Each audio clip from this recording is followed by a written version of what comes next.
अरविंद केजरीवाल के गिरफ्तारी के बाद अलग अलग राज्यों में और खास तौर से इंडिया अलायंस के जो घटक है वो हमलावर भी है, मुखर है। इस वक्त जेएमएम के राज्यसभा सांसद महुआ माझी हमारे साथ हैं, इनसे सीधे बातचीत करते हैं। केजरीवाल जी की जो गिरफ्तारी हुई है उसको कांग्रेस और तमाम दलें कह रही हैं कि डेमोक्रेसी पे अटैक है।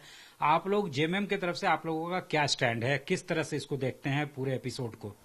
देखिए, अभी दिल्ली के सीएम आदरणीय अरविंद केजरीवाल जी के साथ जो कुछ भी हुआ, उससे पहले हमारे यहाँ माननीय हेमंत सोरेन जी के साथ भी सेम वही चीज हुई। और इसके अलावा आप देखेंगे कि जहां जहां भाजपा से अलग किसी दूसरी पार्टी के लोकप्रिय नेता हैं, उन्हीं इलाकों में आखिर क्यों इस तरह से केंद्रीय जांच एजेंसियां अटैक कर रही हैं, जबकि भ्रष्टाचार के आरोप तो ऐसे लोगों पर बहुत ज्यादा हैं जो अभी भाजपा में आ गए हैं या पहले से थे। कई दृष्टांत अभी सामने आपके देखने को मिलेगा। जैसे महाराष्ट्र में शरद पवार जी के भतीजे अजित पवार जी पहले जब अपनी पार्टी में थे उस समय तक उनको भ्रष्टाचारी बोला गया। फिर जैसे ही वो पार्टी ज्वाइन किए 4 दिन के बाद फिर से उनको मंत्रिमंडल में भी शामिल करा दिया गया।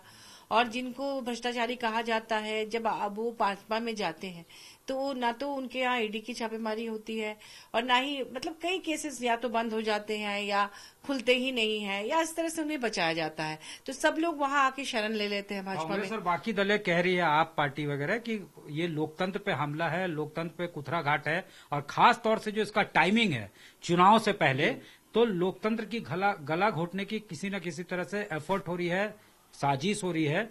ये कांग्रेस, आप, अन्य दलों का आरोप है। बिल्कुल, आरोप तो सही है और इसे मैं भी कहती हूँ कि ये लोकतंत्र की जगह हमारे देश में एक तंत्र लाने का प्रयास है कि लगता है कि एक ही पार्टी रहे और बाकी तमाम पार्टियां या तो उसमें आ जाए या खत्म हो जाए।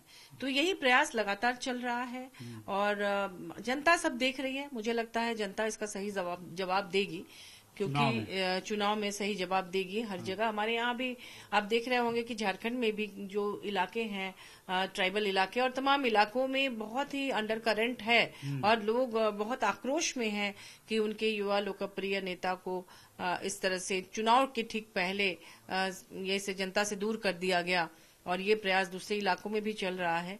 तो ये जो प्रयास कर रही है भाजपा, मुझे लगता है कि उनकी ये चाल उल्टा भी पड़ सकता है और उस समय फिर अफसोस करने के अलावा उनके पास कोई चारा नहीं रहेगा।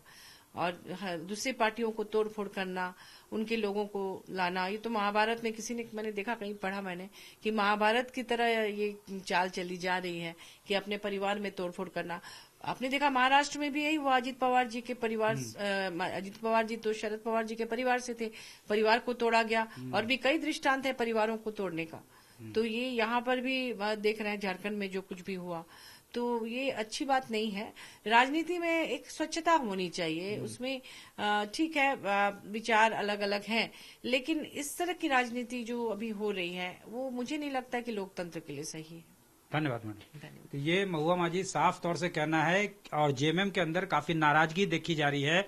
जिस तरह का इनका कहना है कि बीजेपी जिस तरह के कदम उठा रही है वो उसके लिए कहीं उल्टा भी पड़ सकता है चुनाव में, ये जेएमएम का साफ तौर से कहना है। कैमरामैन राकेश तिवारी के साथ सत्यजीत कुमार, रांची आज तक।